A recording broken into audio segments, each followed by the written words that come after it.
नमस्कार दर्शक बंधु काली ओडिशार पाणीपाग केमिति रहिबो केउं जिल्लारे वर्षा वज्रपात घड़घड़ी जोर पवन और प्रचंड खरा संभावना रही केउं जिल्ला को जारी होइछि येलो और ऑरेंज वार्निंग। भिडियोटी भल लागिले लाइक करंतु एवं चैनल को सब्सक्राइब करी बेल आइकन दबांतु जहा द्वारा समस्त पाणीपाग अपडेट सबुठारु प्रथमे आपनक पाखकु पहुंची पारिबो। आसंतु जानिबा आईएमडी रो पूर्वानुमान अनुसार कालीर संपूर्ण पाणीपाग अपडेट। भारतीय पाणीपाग विभाग पक्षरु प्रकाशित उपग्रहरु मिलिथिबा चित्ररे उत्तर पूर्व एवं मध्य भारतर विस्तृत अंचल में घन वर्षाकारी मेघ सक्रिय थिबा देखा जाउछि।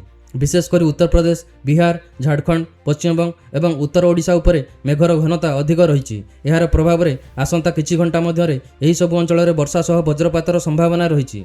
ओडिशा कथा कहले उत्तर और उपकूल जिला सह आभ्यंतरीण अंचल केतक स्थान में वर्षाकारी मेघ सक्रिय रही। फल संध्या एवं राति समय वज्रपात सह हालुकारु मध्यम वर्षा हेबार संभावना रही।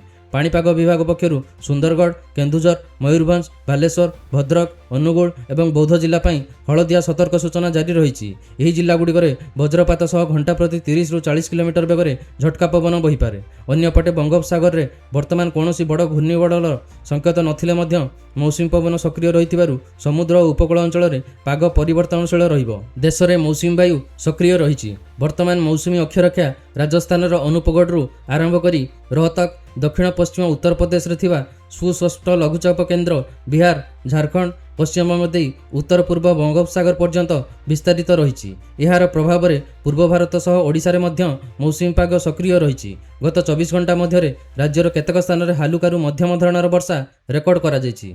सर्वाधिक वर्षा केन्दुझर जिलार तेलकोई एवं मयूरभंज जिलार समाखुंटारे 2 सेंटीमीटर लेखा जायछि। एहा छड़ा केन्दुझर बंशपाल, झुंपुरा, घटगाँ और हरिचंदनपुर, मयूरभंजर जामदा, बारिपदा, सुलियापदा और जोशीपुर, बालेश्वर औपदा एवं नवरंगपुर डाबू गाँव में 1 सेंटीमीटर लेखाएं वर्षा होइछि।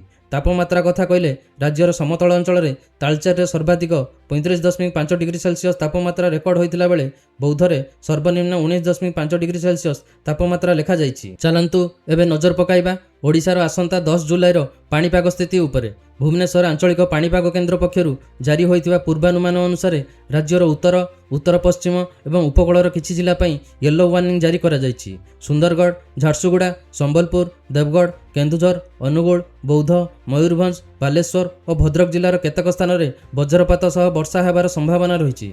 यह सह घंटा प्रति 30 ରୁ 40 किलोमीटर बेगर झटका पवन बहीपे। विशेषकर अपराह्न और संध्या समय पाग हठात बदली जाइपे।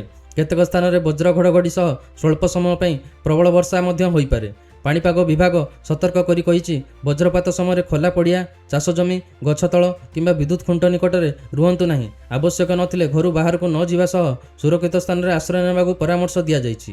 कृषक मानकू पागर स्थिति देखि चाष काम करिबा एवं पशुधन को सुरक्षित स्थान में रखिबाकू अनुरोध करा जाइछि। अन्यपटे राज्यर दक्षिण और दक्षिण पश्चिम जिलागुड़िकर कौनसी विशेष सतर्क सूचना नथिले मध्य स्थानीय पागर प्रभाव में हालुकारु मध्यम वर्षा होइपारे।